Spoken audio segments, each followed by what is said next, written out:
예, 반갑습니다. 촬영 카메라가 좀 바뀌어서 서툴 수도 있는데 하여튼 성심을 다해서 여러분과 함께 하나님의 말씀을 상고하는 시간을 갖도록 하겠습니다. 오늘 마태복음 22장 1절부터 말씀을 증거하겠습니다. 말씀을 증거하기 전에 우리 주 예수 그리스도의 이름으로 우리 아버지 하나님께 기도를 드리고 이 시간을 준비하겠습니다. 놀라우신 아버지 하나님, 오늘도 저에게 생명을 허락하여 주신 줄 믿습니다. 그 주신 분이 아버지 하나님이시고 아버지 하나님이 저희를 사랑하심으로 말미암아 영원한 생명을 주시기 위하여 이 시간 호흡을 주신 줄 믿사오매, 이 믿음 위에 아버지 하나님 축복 주시고 이 믿음 위에 아버지 하나님 강건으로 잡아주시고 말미암아 아버지가 바라고 원하는 끝날까지 무사히 안착할 수 있도록 초대를 주장하여 주시옵소서. 하나님 아버지, 이 시간이 온전히 아버지 하나님께 이해가 되고 우리에게 구원이 될 수 있는 축복이 나타날 수 있도록 아버지 하나님 이 시간을 정결케 해주시고 머릿속인 심령들마다의 마음을 깨끗게 하여 주시옵소서. 오해티가 없게 하여 주시옵시고 온전히 아버지의 영광만 이 시간에 나타날 수 있도록 처음과 끝까지 주장하여 주시길 원합니다. 아버지 하나님, 이 시간은 처음 시간입니다. 끝까지 우리 아버지 하나님 홀로 영광 받으실 줄 저희가 믿사오며 우리 주 예수 그리스도 이름으로 기도합니다. 아멘. 네. 22장은 20장에 이어서 천국에 관한 말씀이죠. 천국에 관한 말씀. 그 다음에 25장에 다시 천국에 관한 말씀이 있습니다. 22장 본문으로 보시겠습니다. 1절입니다. 예수께서 다시 비유로 대답하여 가라사대 이랬습니다. 비유라는 것은 빗대어서 설명하는 거죠. 빗대어서. 그러니까 어떤 사실에 대해서 그것을 빗대어서 설명하는데 그 이유는 두 가지가 있어요. 하나는 그 사실을 정확히 이해하지 못할 때, 두 번째는 정확히 이해는 하나 정확히 설명을 회피하고자 할 때를 가리켜서 비유로 설명합니다. 지금 설명하고자 하는, 그리스도께서 설명하시고자 하는 것은 천국은 마치 이렇게 해서 천국에 관한 설명입니다. 이 천국은 예수 그리스도께서도 처음이시고 그것이 이루어져서 마침표를 찍은 적이 없기 때문에 그 완벽한 천국에 관해서 설명하는 것이므로 비유로 설명하실 수밖에 없다, 이렇게 말씀을 드릴 수가 있습니다. 비유는 아까 두 가지 중에 첫 번째, 이 자세히 알지 못할 때라고 말씀을 드렸습니다만 그 때가 아닌가 싶은 생각이 들어서 여러분의 깊이에, 믿음의 깊이에 한층 더 다가가는 신앙이 이 시간 될 수 있으면 좋겠다 이렇게 생각합니다. 천국은 마치 이랬어요. 천국이라는 것은 하나님 나라를 얘기하는데 하나님 나라는 여러 가지 형태로 존재할 수 있어요. 그렇지만 마지막에 최종적으로 하나님의 나라는 어떤 나라인가, 이렇게 얘기를 우리가 드릴 수가 있는데, 이 마지막이라는 것은 아버지 하나님께서 태초에 기획하시고 계획하셨던 그 목적에 다다르는 것, 그것을 천국 마지막이라고 생각합니다마는 그때의 가치, 그를 천국이라고 가정을 하고 보면은 천국은 마치 이렇게 설명했는데 20장에서도 얘기를 했습니다만은 포도원에 포도나무를 기르고 포도원에 여러 가지 잡일을 할 수 있는 사람들을 구하는 것과 마찬가지로 22장 1절에서는 천국은 마치 자기 아들을 위하여 혼인잔치를 베푼 어떤 임금과 같으니 이랬습니다. 혼인잔치를 베풀려고 하냐면은 세 가지가 충족되어 있어야지요. 우선 신부가 충족되어 있어야 되고 신랑이 충족되어 있어야 됩니다. 그 다음에 뭐가 있어야 되느냐? 신랑과 신부의 주제자가 있어야 되죠. 주제자. 왜? 누가 증인들이 되어야 되는 것이니까. 그래서 주제자는 두 가지의 의미가 있습니다만은 주권적 주제자와 또는 그 주권의 최종적 주제자, 그것은 하객이 되는 거고, 주권은 그 예식의 주인이 되는 혼주를 얘기하는 거죠. 그래서 그 세 가지가 준비되어 있어야 하는데 22장에서 천국을 설명하는데 20장에서 설명한 것보다는 한 단계 더 발전되고 진보되고 이루어진 그 다음 단계의 플로어다 이렇게 생각할 수가 있어요. 그래서 그것을 어떻게 설명하냐면은 첫 번째 단계 20장에서 설명한 것은 포도원을 건설하는 거죠. 이 포도원은 천국이에요. 천국에서 포도원을 왜 건설하느냐 이 문제는 1차적인 문제는 창세기에서 하나님 아버지께서 만세전에 작정하신 그것을 완성하기 위한 것입니다만은 구체적으로 얘기하면은 신랑과 신부의 예식장이 어디예요? 천국이고 그 예식장이 하나님께서 준비하시는 포도원이고 또는 그 포도원 안에 있는 신랑과 신부라는 사실을 이 시간에 깨우침 받는 여러분이 됐으면 좋겠다 하는 생각을 가져옵니다. 그래서 천국은 포도원으로 비유했고 포도원은 그 농부 만든 사람의 주권이 그대로 다이렉트로 이렇게 행해지는 것이죠. 지금은 하나님이 전지를 창조하셨으나 지금의 하나님의 주권이 직접적으로 치리되거나 직접적으로 내려지지는 않는 상태입니다. 그래서 25장에 보면은 신랑과 신부의 초이스를 어떻게 하는가 그 문제에 와서 설정이 되어 있습니다만은 22장을 디테일하게 설명할 수 없는 것은 완벽하게 이루어져 있지 않았다는 걸 전제로 놓고 보면은 감추어진 히든 카드, 숨겨진 얘기들이 너무나 많습니다. 이 장을 들어서 보면은. 그런데 그 일일이 말하지 않는 것도 여러분이 홀로그램적 깨달음으로 여러분의 지혜로 은혜를 받는, 축복을 받는 귀한 분이 되셨으면 좋겠다 이 생각을 합니다. 본문을 보면서 어떤 메시지가 숨겨 있는지 같이 상고하는 시간을 갖도록 하겠습니다. 천국은 마치 자기 아들을 위하여 혼인잔치를 베푼 어떤 임금과 같은 일이었습니다. 임금이라는 존재가 있죠. 이거를 주권자 또는 혼주 이렇게 얘기하는 거죠.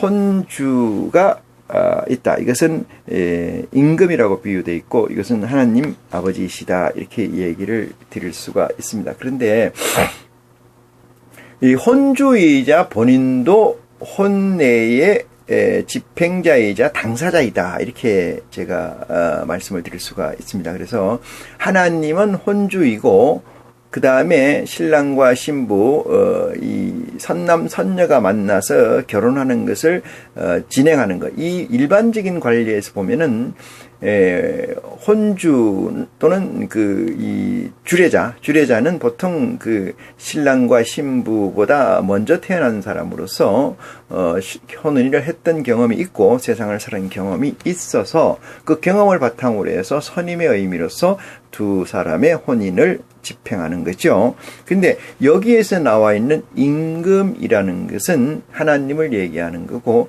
하나님이 이 신랑과 신부가 하려고 했던 혼인을 하나님 아버지께서는 직접 하신 적이 없다라는 사실에 여러분의 방점을 찍어서 이 시간 은혜를 받는 시간이 됐으면 좋겠다 생각합니다. 자, 임금 같으니 그 종들을 보내어 청한 사람들을 혼인잔치에 오라 하였더니 이랬어요. 그 종들을 보내어 청한 사람들을 혼인잔치에 오라 하였더니 오기를 싫어하거늘 이렇게 얘기를 합니다. 이것은 혼인잔치에 들어가는 사람은 하나의 디멘션 같은 차원의 세상에 들어가는 거예요. 차원이라는 거죠. 그렇죠? 그래서 이 혼인잔치에 천국에 들어가는 사람들을 누구냐? 백성이라고 생각합니다. 백성, 시티즌이죠. 이 백성들을 약속이 돼 있었는데 그 약속돼 있던 사람들에게 초청장을 보내서 자, 신랑과 신부, A 신랑과 B 신부가 만나서 결혼을 하기로 돼 있으니 이 결혼잔치에 하객으로 오십시오. 이 얘기는 뭐야? 천국에 들어오십시오. 이렇게 얘기한 거죠. 그랬지만은 오기를 싫어하거늘 이렇게 전제가 되어 있어요. 4절에 보면은 다시 다른 종들을 보내며 가로되 청한 사람들에게 이르기를 내가 오찬을 준비하되 나의 소와 살찐 짐승을 잡고 모든 것을 갖추었으니 혼인잔치에 오소서 하라 하였더니 이렇게 이야기를 합니다. 진수성찬이라고 비유할 수 있겠죠. 이거를 배설을 해놓고 오라 하니 5절입니다. 저희가 돌아보지도 않고 하나는 자기 밭으로 가고 하나는 자기 상업차로 가고 그 남은 자들은 종들을 잡아 능욕하고 죽이니 이렇게 얘기합니다. 무슨 얘기냐? 원래 오기로 되어 있는 자들이 이 유대인들이죠. 애굽을 탈출했던 자들입니다. 애굽을 탈출했던 자들. 바울을 통해서 애굽을 탈출했던 자들을 버리고 이스라엘 백성을 버리고 새로운 이스라엘 백성을 만드는 역사가 있으니 그게 이방인이에요. 이방인. 그래서 히브리서에 그렇게 많이 나오죠. 할례가 받은 사람이나 안 받은 사람이나 뭔 의미가 있느냐 이렇게 얘기를 합니다.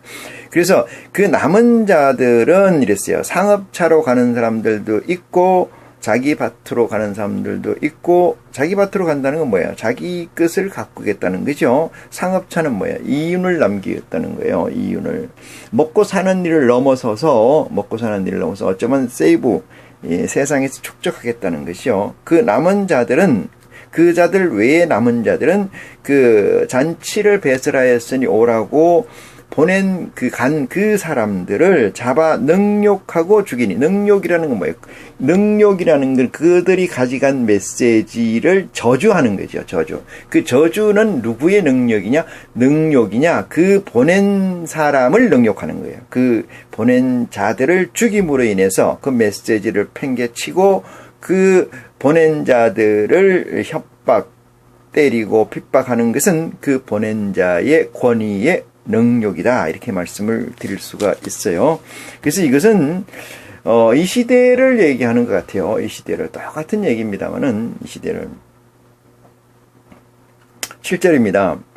임금이 노하여 군대를 보내어 그 살인한 자들을 진멸하고 그 동네를 불사르고 이에 종들에게 이르되 이렇게 얘기합니다.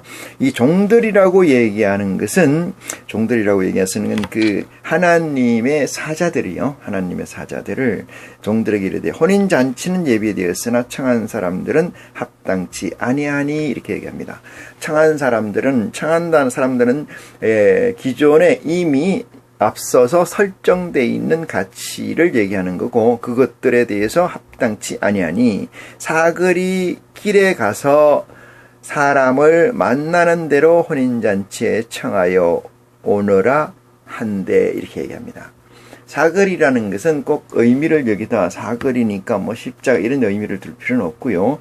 사거리라는 것은 사람이 많이 다니는 곳에 가서 기정한 룰을 폐기하고 누구나 살찐 짐승을 잡고 그죠? 당신의 소와 살찐 짐승을 잡고 베풀어진 잔치에 와라라고 하라. 조건이 뭐예요? 아무것도 없어요. 조건이 아무것도 없습니다. 이 사람들은 아무 조건이 없는 거예요. 그냥 오면 되는 거예요. 이것이 누구예요? 이것이 시티즌 백성이다 이렇게 얘기를 드릴 수가 있어요. 근데 오는 사람이 있고 안 오는 사람이 있겠죠. 오락한다고 다 오겠어요? 근데 오는 사람이라고 하는 것과 안 오는 사람들의 차이가 무엇이냐면은 이미 그것도 또한 그 사람들 나름대로의 가치에서 설정되어 있는 것이다 이렇게 생각할 수가 있어요. 그것은 하나님 아버지의 의지가 내재되어 있다 이렇게 얘기를 또한 드릴 수가 있습니다. 그런데 왜 그러면 아무나라고 표현하냐? 이것은 아무나라고 얘기한들 하나님의 의지나 계획이 삐뚤어지진 않아요. 우리에게는 적어도 그렇습니다. 그래서 우리는 어떠한 삶을 살든 간에 이미 정해져 있다라고 얘기를 하면은 무슨 소리 하는 거야? 어떻게 정해져 있어? 그것은 정해져 있지 않아. 내 의지대로 살 거야. 라고 얘기할 수 있지만은 우리보다 차원이 높은 차원, 다른 차원, 위의 차원에서 우리를 보면은 그게 그거라는 거죠. 그게 그거. 그게 그거. 그렇게 다르게 가는 것도 또한 법이다. 룰이다. 이런 얘기예요. 그래서 많은 얘기를 하지만은 이 우연이라는 건 없어요. 우연이라는 건. 단지 우연이라는 것은 필연을 네가 놓치고 있는 결과이다. 이렇게 말씀드릴 수가 있어요. 우연이라는 건 없다. 다 인과에 의해서 만들어지는 거다. 이렇게 이야기를 드릴 수가 있습니다. 하나님께서도 하나님의 역사상 우연이라는 건 거의 없어요. 우연이라는 건. 근데 바울 같은 경우는 강권으로 바울을 잡아서 한 사실은 있습니다만은 바울과 같은 그런 사역을 하기 위해서는 하나님의 큰 흐름의 가치가 순식간에 변절, 지금처럼 정해져 있는 사람들이 오라고 해도 오지 않는 이런 이유 외에는 없다. 그래서 앞으로는 그런 일은 있을 수가 없다. 이렇게 말씀을 드릴 수가 있고요. 10절입니다. 종들이 길에 나가 악한 자나 선한 자나 이렇게 써요. 종들이 길에 나가서 악한 자나 선한 자나. 지금 얘기하는 것은 악한 자나 선한 자나, 이것은 씨앗이 말이죠. 충실한 씨앗을 뿌리면 싹이 잘 나겠죠. 물론 전제가 다 똑같다고 보고, 부실한 씨앗은 안 나지 않습니까? 말을 뿌리는 것은 그것을 듣는 자의 상태에 따라서 가치가 바뀐다는 것을 여기서는 우리는 지혜로 깨달아야 될 줄 믿습니다. 왜 그러냐 하면은 아무하게나 얘기하지만 그것을 듣는 사람은 틀려요. 자, 하늘에서 비가 내리는데 마른 땅에, 마른 곡식밭에, 마른 과수원에 비가 내리면은 그 비를 먹고 만나는 뭘 만들어요? 과일이나 채소를 만들겠지만은 그것이 엉겅퀴 밭이라 그러면 엉겅퀴를 내죠. 그래서 어떠한 스테이트가 있느냐에 따라서, 내 씨가 어떤 것이냐에 따라서 비는 주어질 때 어떤 상황을, 결과를 도출한다. 이것은 이미 전제되어 있다. 이렇게 말씀을 드릴 수가 있어요. 그래서 종들이 길에 나가 악한 자나 선한 자나 만나는 대로 모두 데려오니 이랬어요. 만나는 대로 모두 데려오니. 이것도 그 내재되어 있는 가치, 내재되어 있는 법칙이 숨어 있다. 이렇게 볼 수 있습니다. 혼인 자리에 손이 가득한지라 이랬어요. 손님이 가득하게 채워졌다. 이렇게 얘기를 합니다.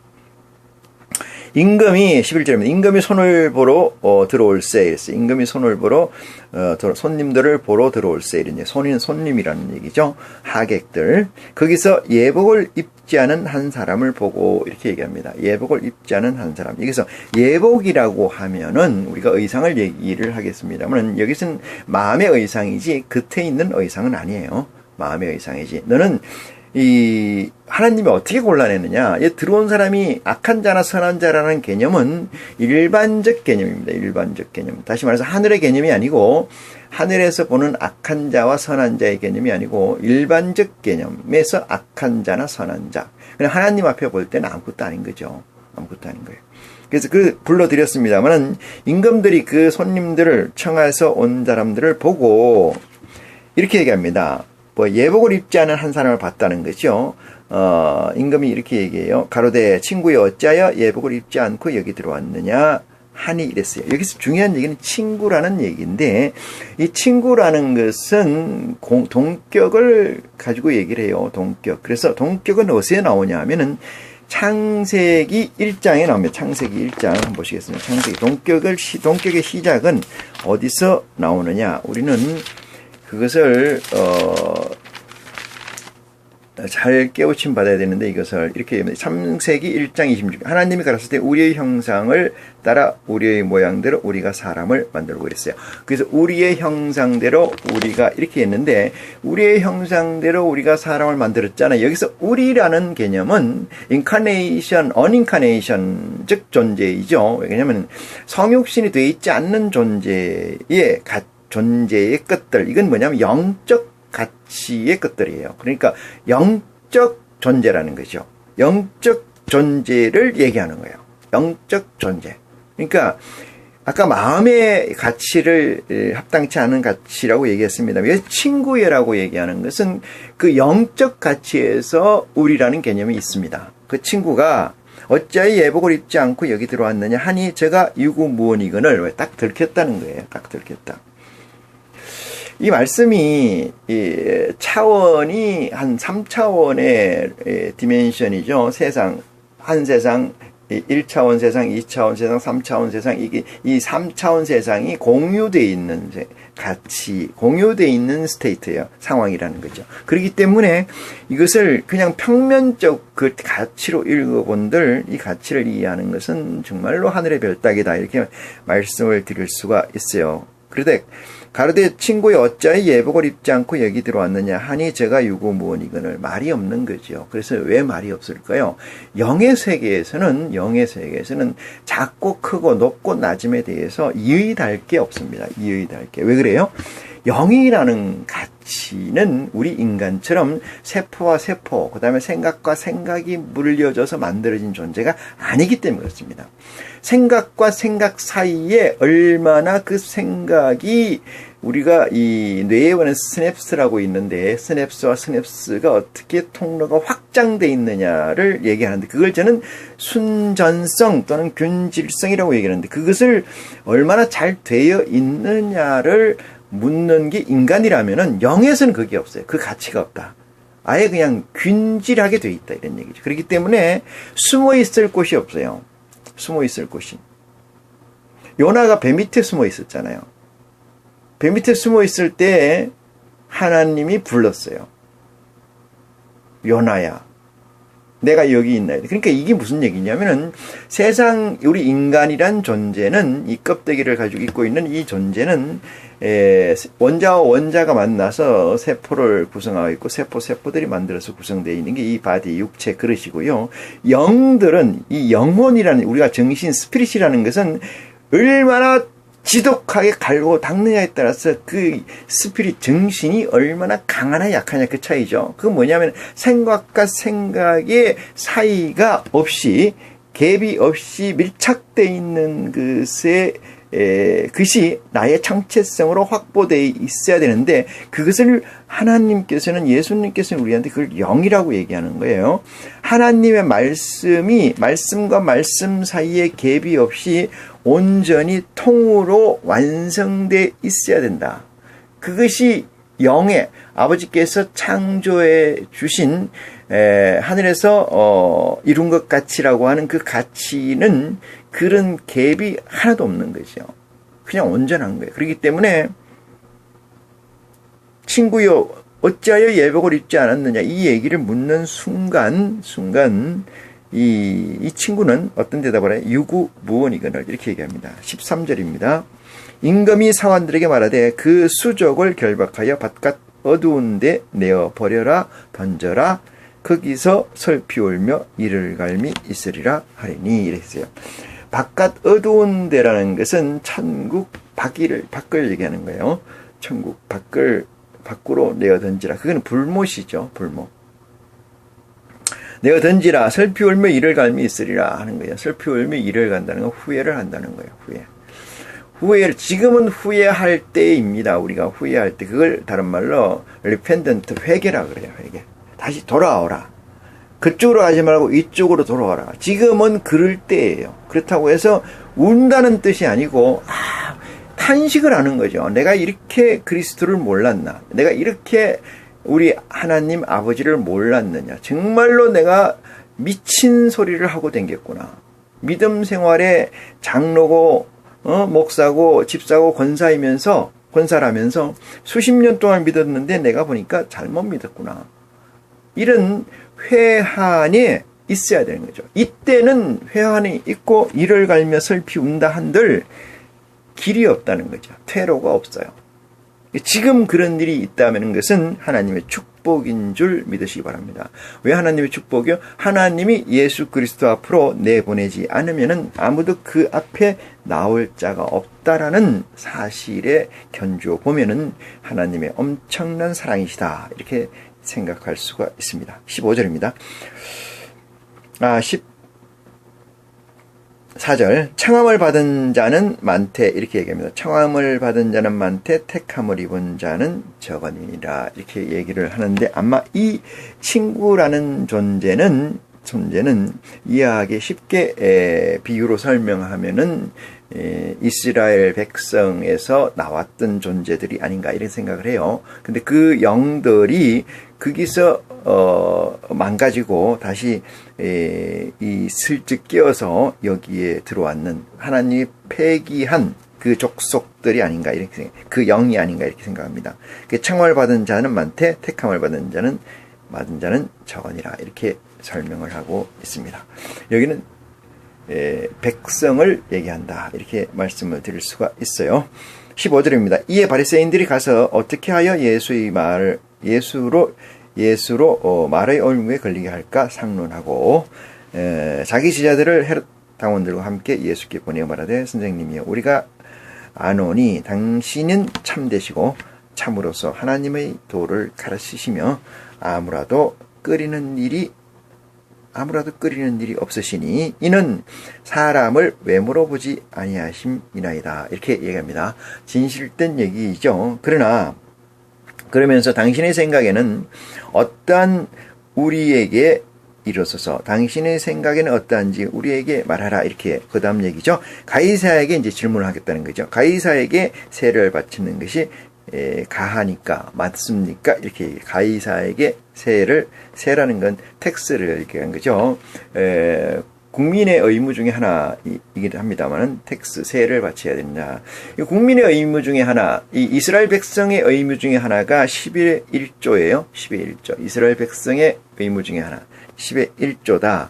그 10의 1조와 마찬가지로 이 백성의 가이사의 나라에서 세를 바치는 것이 가하니까 불가하니까 이렇게 물어요. 그러면 물으나 마나 아니겠어요? Yes sir 이런 얘기예요. 맞다 이런 얘기 할 수 있어요. 18절 예수께서 저희의 악함을 아시고 이렇게 해요. 악하다는 건 두 가지가 내재했을 때 악해요. 악이라는 것의 근본은 두 가지를 가지고 있는 거예요. 어떤 것이냐? 선의 끝과 악의 끝을 가지고 있는 거예요. 그러니까 순전히 하나만을 가지고 있는 게 아니고 그 순전히 하나만을 가지고 있는 데에서 삐뚤어져서 외상돼서 악을 가지게 된 거죠. 하나님의 반대되는 논리를 가지고 있는 거죠. 이게 일루미나티나 프리메이슨이 지금 하고 있는 딥스테이트. 그러니까 이 하나의 세계를 만들겠다는 그 무리들의 반로이죠. 그들은 수메르 BC 3000년이나 4000년경에 있었던 수메르 제국에 있을 때도 인신공양이라는 걸 했어요. 인신공양. 사람을 어린애를 죽여서 그것을 바치고 그 다음에 그것을 나눠 먹고 이런 어린애를 그런 것들이 하고 있는데 지금 딥스테이트라고 하는 힐러리나 오바마도 그런 일을 했다라고 2016년에 했다라고 이미 사실적 가치로 규정되어 있는데 그들은 그것을 덮으려고 하죠. 이것이 원체 하나님에서 보면 양진영, 하나님 편과 비하나님 편, 대적하는 편이 있죠. 근데 하나님 편은 하나님이 있기 때문에 엄청나게 상황적으로 두 개의 존재 진영만 놓고 보면 엄청나게 열세일 수밖에 없습니다. 엄청나게 열세일 수밖에 없어요. 왜냐하면 익을 대로 익어야 되는 거예요. 예수님께서 이렇게 얘기합니다. 곡식을 뿌렸는데 곡식이 잘 나는데 마귀 새끼가 와가지고 밤에 가라지를 싹 덧뿌렸단 말이에요. 그래서 그 가라지가 나는 거예요. 예수님의 제자들이 가라지를 뽑을까요? 하니까 뽑지 마라. 왜 그래요? 뽑지 말라는 건 첫 번째 이렇게 대답합니다. 가라지를 뽑다가 곡식을 뽑을까? 곡식이 해야 될까 문제다. 이렇게 얘기합니다만은 사실은 그게 아니고 가라지가 충만하게 익어야 그 가상자리가 명확하게 들어갑니다. 아웃라인. 그래서 죄를 정하는 데 있어서 유구무원이 돼요. 누가 뭐래도 지금도 이 세상에서 사악함이 거의 다 드러나고 있지 않습니까? 영국에도 마찬가지로 영국의 왕실에서 그런 일루미나티나 프리메이슨의 핵심 코어가 있었다는 것을 생각할 때 보면 이 세상 어느 곳이든지 간에 사악한 곳이 점령되어 있다. 이렇게 얘기 드릴 수 있고, 하나님을 제외한다면은, 하나님을 별도로 떼어서 생각해 놓고 본다면은, 선의 진영과 악의 진영에서 선의 진영은 악의 진영의 1% 정도밖에 안 됩니다. 사실 1%. 그것도 안 될 수가 있어요. 물론 세상적 가치로 표현한다면 10%도 안 되는 거죠. 나머지 90%가 뭐예요? 악의 진영이에요. 그러면 여기서 악을 대적해서 이길 수 있으려면 어떻게 해야 돼요? 맞서서 이길 수 있으려는 것은 그 사람들에게 악의 진영에 칼을 들이내는 게 아니고 하나님의 말씀에 쫓는 거야. 따르는 거예요. 순종하는 겁니다. 하나님 말씀대로 행하는 거예요. 그것만이 유일한 방책이라는 것은 이스라엘 백성이 시내산을 돌아서 가나안 땅에 들어가서 여리고성을 점령할 때 어떻게 점령을 했어요? 순종입니다. 순종. 무기로 싸운 게 아닙니다. 무기로 싸운 게 아닙니다. 그 무기로 싸운 게 아니라니까 기도합시다. 100일 기도합시다. 1000일 기도합시다. 해가지고 땅바닥에 앉아서 울부짖는 것이 하나님의 순종이냐? 아닙니다. 그건 구약이에요. 구약. 예수 그리스도라는 존재가 나타나기 전에 얘기해요. 그들은 하나님과 백성의 관계예요. 여호와와 백성, 피조물과 창조물의 창조주의 관계예요. 지금은 아버지와 아들의 관계가 설정돼 있어요. 내재해 있다 이 말이죠. 누구를 통해서? 그리스도를 통해서. 이럴 때는 어떻게 해야 되냐? 그리스도가 우리에게 주신 복음의 3대로 어떻게 하면 살 수 있을까? 아버지, 하나님 아버지라는 얘기를 칭하든 여호와라고 칭하든 야훼라고 칭하든 내게 진리의 성령을 허락하소서라고 기도해야 돼요. 내게 진리의 성령을 허락하소서라고. 아버지께서 그 말씀에 찾고 두드리고 구하는 그 열정에 감동하시게 되면은 아직 때가 있으니까 그 자를 그리스도 앞으로 내어 보내게 하는 역사가 있다. 그래서 무지막지하게 울부짖고 기도하고 3박 4일 3년 4개월을 기도한다고 해도 의미가 없는 거지요. 10%와 90%의 대적, 물질로서 저들을 이길 수가 있겠어요? 머리로서 세상의 지식으로 이길 수 있겠어요? 세상의 지식 학벌이 저들이 다 가지고 있지 않습니까? 우리가 가지고 있는 건 조적지열이죠.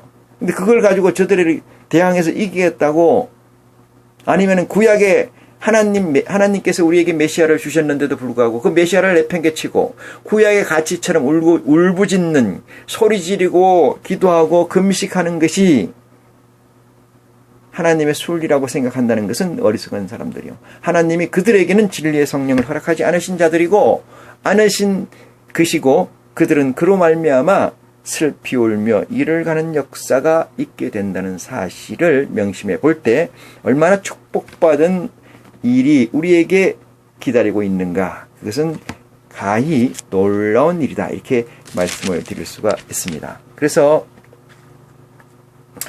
예수께서 이렇게 했어요. 18절. 예수께서 저희 악하심을 아시고, 약하신다는 건 뭐예요? 두 가지를 가지고 있다는 건데, 여기서는 무슨 얘기냐면은 16절에 이렇게 얘기해요. 16절에 이들이 얼마나 바른 얘기를 하냐면, 예수께서 예수께 보내어 말하게 하되, 선생님이여 우리가 아노니 당신은 참되시고 참으로써 하나님의 도를 가르치시며 아무라도 꺼리는 일이 없으시니, 이는 사람을 외모로 취하지 아니하시고 외모로 보지 아니하심이나이다, 이렇게 얘기해요.